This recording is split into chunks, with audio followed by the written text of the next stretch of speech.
your initial reaction when you saw the bracket and draw? Was it what you expected? Yeah, I think it worked out I think it broke down pretty much what we expected. I think there's so much analysis now pre-bracket that it gets increasingly accurate. A lot of people are wondering just from watching the shows and all the videos out, maybe where's Trent at today? Yeah, Trent's sick. He was feeling really under the weather. We think it's a 24-hour deal. We FaceTimed him in for our film session today, and it was true. Right? He was not out at the club. He looked miserable. So, Mark, to have Lamont back, now that you got that news, how much will that affect you guys and give you the confidence as you start the tournament? it matters. It just matters. He's a veteran. He's been through it at the highest level. He means so much to our team outside the tournament, and inside the tournament maybe even means more to us. And that's partly why we were as cautious as we were in the SEC tournament, and so it's really important to us. Lamont said it means a little bit extra for the guys to kind of break that duck for you in the NCAA tournament, but also start your Kentucky season and first career game with UK in the tournament even better. How does that make you feel, knowing that the guys are supporting you behind you? Our guys are great, but it's so much bigger than that. This is about Kentucky, and it's about everybody's chance to jump in this tournament. And what I'm really excited about is to see if we can take. This team has been through it in an amazing way, and their resilience has been incredible. Today, when you look at the analytics with the whole season wrapped up, we were 355th in the country in minutes continuity this season. That's an insane number. And to do it in this league, in the SEC, as a brand new group that's never functioned together, what these guys have accomplished already is really incredible. And so hopefully, what I'm excited about is seeing how much we can take these lessons in the postseason into the NCAA tournament and what will the dividends be. It's going to be really exciting to see. Was there an exhale on your part when BYU popped up? And I know this table behind me just went. Actually, I love BYU. I love that place. I think it would have been really, I'm all about the drama. Like, I love it. And so, and plus, I love those kids that are there. I got to coach a lot of those kids and have so many friends there. So that would have been really fantastic. It didn't work out. Not everything works out all the time, but it's still going to be an epic NCAA tournament. Speaking of drama, what do you make of Coach P and Coach Cal potentially playing in the second round in Providence?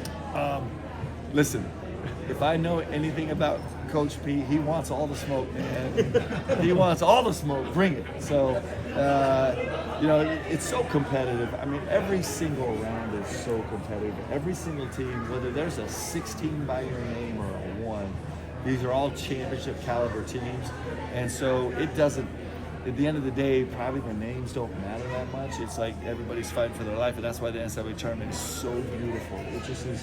It's the greatest sporting event in the world. What do you say about the SEC getting so many teams in? We knew they were the best league all season, but this kind of validates, I guess, that all these teams. I'm really grateful that the committee. Listen, there's so many ways that you can. There's so many different criteria. You can kind of cook the books however you want. But this is a season like no other. If you just take the freestanding non-conference success rate, there's never been a league that's performed at this level in non-conference competition. And so I'm glad that in this one-off, this one of forever, that the committee said, hey, this is a one-time in forever, so let's honor it and see what really happens with it. I'm really glad. I was really glad to see Texas get in. I know some of the metrics were complicated, but it was great to see them get in. I think it's great for the league. I think it's great that we're going to actually flesh this out and see what the SEC really was. Mark, you guys have experienced the lose and go home in the SEC. How much of motivation is that for this team going forward? That they've experienced that lose? I know that our team, we talked about it today. We've talked about it for the last 3 months. I mean, the season goes by so fast. And with this group, this is our only season. We don't have a history of a year before. And I think that we're just desperate to make this last as long as we can. And we don't even need that motivation because these guys are so hungry to go win. Coach, what's that extra step of preparation look like for you guys going into the first round? anything in particular? It's interesting because the only thing we have is a little bit more time, but you know, every game we played all season has been the biggest game we've ever played, and so there's not a lot of extra. We do have a couple more days to prepare, so we'll take full advantage of that. Any NBA? Talk about the ball, and then also the experience he brings. Getting over the injury, but then the experience. This guy's been to a championship game before.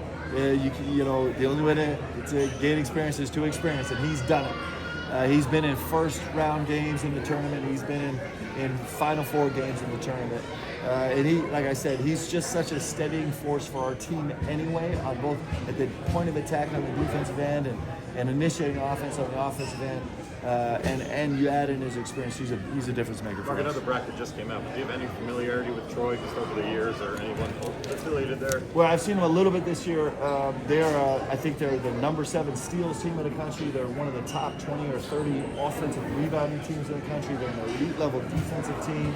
They've won a boatload of games this year. Scott Cross is a great coach who's been doing this for a long time at a high level. I got a ton of respect for him.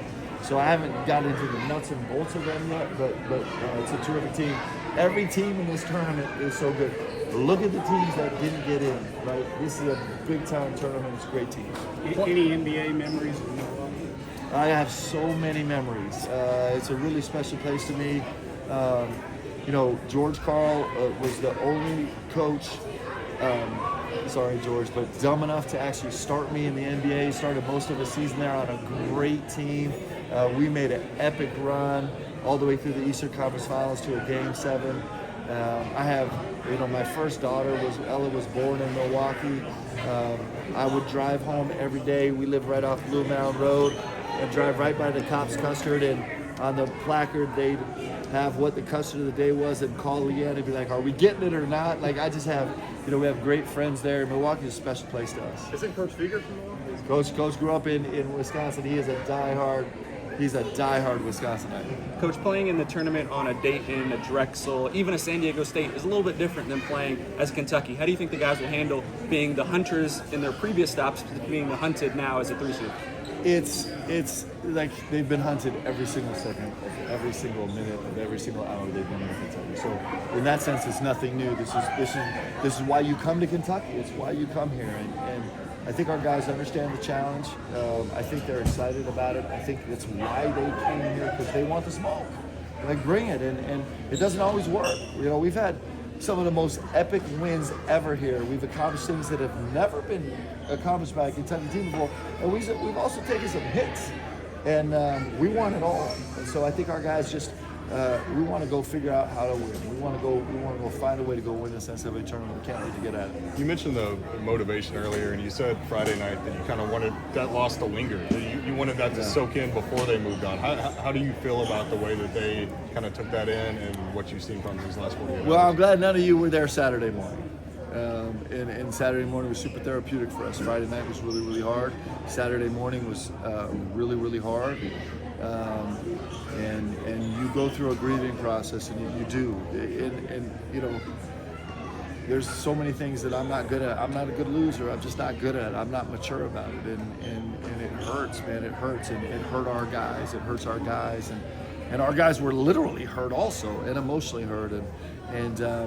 But the one thing about this group is really resilient, and we're very intentional about it. So we suffered together that night. We suffered together in a huge way that morning, and then we closed the door on it. We resolved it, and now it's just a matter of, like, I couldn't be more proud of what these guys have accomplished this season so far. It's almost indescribable, and we're just opening the door to what really matters. And so the reason you go through this season and do all the things is to prepare for this moment, and then we're going to go see how our preparation was. Mark, you haven't shied away from, since the press conference, hanging banners is the expectation at Kentucky. How much does it mean to just get out there and go out and do that? This is what you do it for right now, is the chance to go. And you know, we're fully aware of the expectations here, and that's why we came. That's why we all came. And you know, we also are we're very humble, and we understand how difficult the road is, and both those things exist at the same time, and